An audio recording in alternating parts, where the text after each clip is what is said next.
Sir, ಬೆಂಗಳೂರಿನ HAL hotel ಒಂದರಲ್ಲಿ ಸ್ಫೋಟ ಆಗಿದೆ, ಅದ್ರ ಬಗ್ಗೆ ತಮಗೆ ಮಾಹಿತಿ ಏನು? ನನಗಿರೋ ಮಾಹಿತಿ ಪ್ರಕಾರ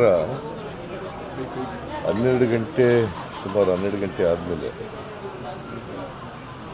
ಯಾರೋ ಒಂದು ಬ್ಯಾಗ್ನಲ್ಲಿ ಇಟ್ಟು ಹೋಗಿದ್ರು ಅಂತ ಹೇಳ್ತಾರೆ. ಇದು ತನಿಖೆ ನಡೀತಾ ಇದೆ.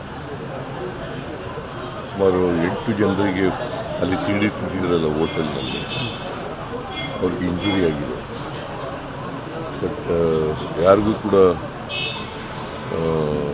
ಎಲ್ಲರೂ ಕೂಡ ಇದರಿಂದ ಪಾರಾಗಿದ್ದಾರೆ. ಸೊ ಇಂಜುರಿ ಅಂತೂ ಆಗಿದೆ, 8 ಜನರಿಗೆ ಇಂಜುರಿ ಆಗಿದೆ. ಅಲ್ಲಿ CCTV ಅವೆಲ್ಲ ಎಕ್ಸಾಮಿನ್ ಮಾಡ್ತಾ ಇದ್ದಾರೆ. ಯಾರೋ ಒಬ್ಬ ಬ್ಯಾಗ್ ಇಟ್ಟಿದ್ದು ಗೊತ್ತಾಗಿದೆ. ಸೊ ಅದು ಹೈ ಎಕ್ಸ್ಪ್ಲೋಸಿವ್ ಬ್ಲಾಸ್ಟ್ ಅಂತ ಹೇಳ್ತಾರೆ, ಇಂಪ್ರೂವೈಸ್ಡ್ ಎಕ್ಸ್ಪ್ಲೋಸಿವ್ ಅಂತ ಹೇಳ್ತಾರೆ. ನೋಡಬೇಕು, ಅದು ಇನ್ನೂ ತನಿಖೆ ನಡೀತಾ ಇದೆ. ಉಗ್ರರ ಕೃತ್ಯ ಉಗ್ರರ ಕೃತ್ಯನ ಅಥವಾ ಉಗ್ರರು ಮಾಡಿರೋದು ಟೆರರಿಸ್ಟ್ ಮಾಡಿರೋದು ಅಲ್ಲ, ಗೊತ್ತಿಲ್ವಲ್ಲಪ್ಪ, ಇನ್ನೂ ಅಷ್ಟೇ ಇನ್ವೆಸ್ಟಿಗೇಷನ್ ನಡೀತಾ ಇದೆ. ಈಗಿರತಕ್ಕಂಥ ಮಾಹಿತಿ ಪ್ರಕಾರ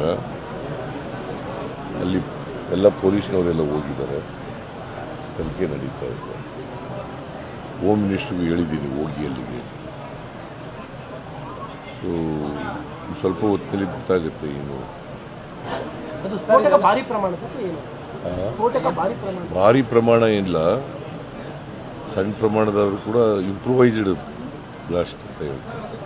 ಎಲೆಕ್ಷನ್ ಟೈಮು ಇದೆಲ್ಲ ಈ ಥರ ಬ್ಲಾಸ್ಟ್ ಅದೆಲ್ಲ ಅಂದಾಗ ಕಾನೂನು ಸುವ್ಯವಸ್ಥೆ ಪ್ರಶ್ನೆಗಳನ್ನ ಜಾಸ್ತಿ ಎತ್ತಕ್ಕೆ ಶುರು ಮಾಡ್ತಾರಲ್ಲ ಸರ್. ಎಲ್ಲ ಕಾಲದಲ್ಲೂ ನಡೆದಿದ್ದಾವೆ ಇದು, ಬಟ್ ನಡೀಬಾರ್ದು. ಬಟ್ ನೋಡೋಣ ಅದೇನು ಅಂತ. ಇಲ್ಲಿ ಯಾವತ್ತೂ ಆಗಿರಲಿಲ್ಲ ಇತ್ತೀಚೆಗೆ ಲಾಸ್ಟು. ಇದರಲ್ಲಿ ನಡೆದಿದ್ದು ಬಿಟ್ಟರೆ ಮಂಗಳೂರಿನಲ್ಲಿ ಆಗಿರೋದು ಬಿಟ್ಟರೆ ಅದು ಸಣ್ಣ ಪ್ರಮಾಣದಲ್ಲಿ ಬಿಟ್ಟರೆ ಪುನಃ ಆಗಿರಲಿಲ್ಲ. BJP ಗೌರ್ಮೆಂಟ್ನಲ್ಲೇ ಆಗಿದ್ದರು. ಅದು ನಮ್ಮ ಗೌರ್ಮೆಂಟಲ್ಲಿ ಇದು ಮೊದಲನೇ ಬಾರಿ ಆಗಿದೆ. ಬಟ್ ಯಾರು ಇದನ್ನು ಮಾಡಿದ್ದಾರೆ ಅದನ್ನು ಪತ್ತೆ ಹಚ್ಚಿ ಅವ್ರ ಮೇಲೆ ಕಠಿಣವಾದಂಥ ಕ್ರಮ ತಗೋತಾರೆ. ಸರ್, ಇತ್ತೀಚೆಗೆ ಯಾವುದೇ ಘಟನೆ ಆದರೂ ರಾಜಕೀಯ ಆರೋಪ ಪ್ರತ್ಯಾರೋಪ ಆಗ್ಬಿಡುತ್ತೆ. ವಿರೋಧ ಪಕ್ಷಗಳಿಗೆ ಹೇಳ್ತೀರಾ ಸರ್, ಈ ವಿಚಾರದಲ್ಲೂ ಸಹ ತನಿಖೆಗೆ ಸಹಕಾರ ಕೊಡಿ, ರಾಜಕಾರಣ ಮಾಡಬಾರ್ದು ಅಂತೇಳಿ ಮನವಿ ಮಾಡ್ತೀರಾ ಸರ್? ಇಲ್ಲ, ರಾಜಕಾರಣ ಮಾಡಬಾರ್ದು. ಈಗ ಬ್ಲಾಸ್ಟ್ ಆಗಿರೋದಂತೂ ಸತ್ಯ ಅಲ್ಲ, ಅದರಲ್ಲಿ ರಾಜಕೀಯ ಏನು. ನಾನು ಎಲ್ಲ ಕೋಆಪ್ರೇಟ್ ಮಾಡಬೇಕು. ಬಟ್ ಇದನ್ನು ಯಾರು ಮಾಡಿದ್ದಾರೆ ಅವ್ರ ಮೇಲೆ ಶಿಸ್ತು ಕ್ರಮ, ಕಠಿಣವಾದಂಥ ಕ್ರಮ ತಗೋಬೇಕು ಕಾನೂನು. ಉನ್ನತ ಮಟ್ಟದ ತನಿಖೆಗೆ ಇಲ್ಲ, ಗೊತ್ತಾಗಲಪ್ಪ, ಏನು ಇನ್ನೂ ಗೊತ್ತಿಲ್ವಲ್ಲಯ್ಯ. ಈಗ ನನಗೆ ಬ್ಲಾಸ್ಟ್ ಆಗಿದೆ ಅನ್ನೋದು ಅಷ್ಟೇ ಮಾಹಿತಿ ಬಂದಿರೋದು. ಪೊಲೀಸ್ನವ್ರ ಜೊತೆ ಮಾತಾಡಿದೆ. ಈಗ ಪೊಲೀಸ್ನವರು ಈ ಥರ ನಾವು ತನಿಖೆ ಮಾಡ್ತಾಯಿದ್ದೀವಿ ಸರ್, ಸ್ವಲ್ಪ ಹೊತ್ತು ಆದಮೇಲೆ ಗೊತ್ತಾಗುತ್ತೆ ಏನು ಅಂತ.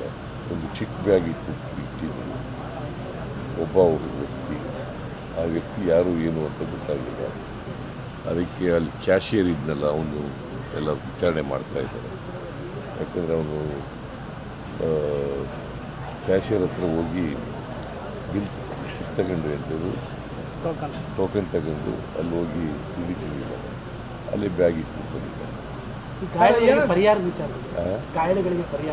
ನೋಡೋಣ ಅದು ಏನು ಅಂತ ಗೊತ್ತಿಲ್ಲ ನನಗೆ. ಈಗ ಹೋಮ್ ಮಿನಿಸ್ಟರ್ ಬರಲಿಲ್ಲ ಸರ್. ಈಗ ಅಲ್ಲಿ ಒಂದು ನಿಮಿಷ ಸರ್, ಅಲ್ಲಿ ಅಂದರೆ ಇಲ್ಲಿ ಫಾರಿನರ್ಸ್ ಯಾರು ಪರ್ಟಿಕ್ಯುಲರ್ ಯಾರನ್ನ ಟಾರ್ಗೆಟ್ ಮಾಡಿದ್ದು ಆ ಥರದ್ದು ಏನಾದ್ರು ವಿಚಾರಗಳಿದೆಯಾ ಸರ್ ಅಲ್ಲಿ? ಇಲ್ಲಪ್ಪ, ಏನು ಗೊತ್ತಾಗಿಲ್ಲ ರೀ, ಇನ್ನೂ ಡೀಟೇಲ್ಸ್ ಗೊತ್ತಿಲ್ಲ ನನಗೆ. ಪುನಃ ಮಾತಾಡ್ತೀನಿ ನಾನು. ಏನು ಡೆವಲಪ್ಮೆಂಟ್ ಇದ್ರೆ ಮಾತಾಡುವಂತ ಹೇಳಿದ್ದೀನಿ ಕಮಿಷನ್ಗೆ.